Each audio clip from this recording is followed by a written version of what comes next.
জিন্দাবাদ জিন্দাবাদ বিজেপি সরকার হায় হায় হায় হায় হায় পুলিশ হায় হায় হায় হায় পুলিশ হায়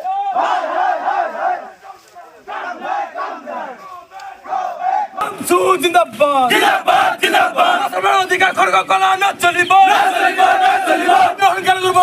অধিকার খর্গ কলা না চলিব না চলিব না চলিব আমার দাবি ন্যায্য দাবি ন্যায্য দাবি ন্যায্য দাবি আমার অধিকার আমারে আমারে আমারে আমার অধিকার আমারে চলিব আমারে চলিব জিন্দাবাদ জিন্দাবাদ জিন্দাবাদ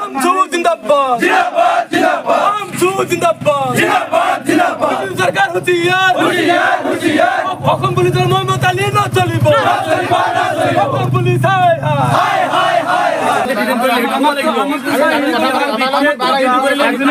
আমার প্রোগ্রাম আছে প্রোগ্রামে যাব লাগিব যেটো কাৰণ ধৰিছে এটো ক'ব লাগিব কমসে কম তো জনাব লাগিব সেইখিনি অধিকাৰ তো আমাৰ আছে আমাৰ তো কমসে কম সেইখিনি অধিকাৰ আছে স্যাৰ আমি এটা ভিতৰলৈকে খবৰ পাইছো আমাৰ কোনো ধৰণৰ আন্দোলন কৰিবলৈ গৈ আছে আন্দোলন কৰাটো আমাৰ নৈতিক গণতান্ত্ৰিক অধিকাৰ আন্দোলন কৰাটো আমাৰ অনুমতি দিছে অনুমতি দিয়াৰ পিছতে আমি হাল্লা কৰা নাই আমি একমাহ আগতে আমি আমাৰ কি কাৰণ তো ক'ব লাগিব বিজেপি চৰকাৰ গো বেক কি কাৰণ ক'ব লাগিব আমাক তেতিয়ালৈকে নকয় তেতিয়ালৈকে আমি বাছৰ পৰা নাম আমাৰ কি কাৰণত কি আমাক নোকোৱালৈকে আমি চুৰ কৰিছো নেকি স্যাৰ আমি চুৰ কৰিছো নেকি স্যাৰ কওকচোন আমি ক্ৰিমিনাল নহয় স্যাৰ আমি ক্ৰিমিনাল আমাক ধৰি লৈ আমি ক্ৰিমিনাল নহয় আমি আজি যি ঘটনা সংঘটিত কৰিলে অসম চৰকাৰৰ পুলিচ বাহিনীয়ে খুবেই লজ্জাজনক আৰু গণতন্ত্ৰক হত্যা কৰা হৈছে কাৰণ গণতন্ত্ৰ দেশত সকলো মানুহৰ মানে অধিকাৰ আছে বাক স্বাধীনতাৰ অধিকাৰ আছে কথা কোৱাৰ অধিকাৰ আছে আন্দোলন কৰাৰ অধিকাৰ আছে কিন্তু আজি আমি সচলত গুৱাহাটীত সদৌ অসম সংখ্যালঘু ছাত্ৰ ইউনিয়নে আমাৰ কিছুমান দাবী আছিলে দাবী লৈ আমি সচলত এখন ধৰ্ণা কাৰ্যসূচীত আমি অংশগ্ৰহণ কৰিবলৈ যাবলৈ ওলাইছিলোঁ আৰু সেই আন্দোলনত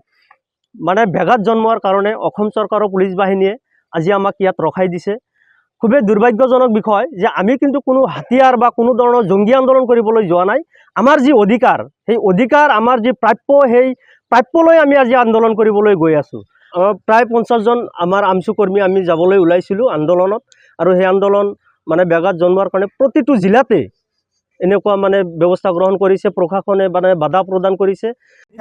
আজি আমি সদৌ অসম সংখ্যালঘু ছাত্ৰ আমচুৰ কলগাছিয়া জিলা সমিতিয়ে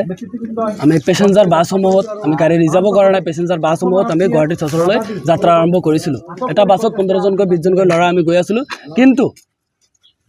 কলগাছিয়া আৰক্ষী চকীৰ আৰক্ষী বিষয়াসকলে বাবনটাৰে তেওঁলোকে পহল দি ৰাখিছিল CRPF লগত লৈ তেওঁলোকে ইমান বেটিলং কৰি এটা এটাকৈ বাছত গৈ 4-5জনকৈ আমাৰ 10জনকৈ ল'ৰা আছিল তেওঁলোকক কিন্তু উঠাই লৈ আহিছে এজনকৈ তেওঁলোকে আমাৰ এইখিনি ল'ৰাক উঠাইছে আমি বাছ লৈ ৰিজাৰ্ভ যোৱা নাই আমি কোনো হাতিয়াৰ লৈ যোৱা নাই আমি কোনো ফ্লাগ লৈ যোৱা নাই আমি একো লৈ যোৱা আমাৰ গণতান্ত্ৰিক অধিকাৰ সাব্যস্ত কৰাৰ কাৰণে আমি গুৱাহাটী চহৰলৈ যাবলৈ ধৰিছিলোঁ সেই প্ৰতিবাদী কাৰ্যসূচী আজি তেওঁলোকে বাধা দি আমাৰ কলগাছিয়া থানালৈ লৈ আহিছে কিন্তু ভিতৰত লৈ যাবলৈ চেষ্টা কৰি আছে কিন্তু আজি আমি যোৱা নাই ইয়াত আমি বহি আমি আজিৰ প্ৰতিবাদী কাৰ্যসূচীখন কৰি আছোঁ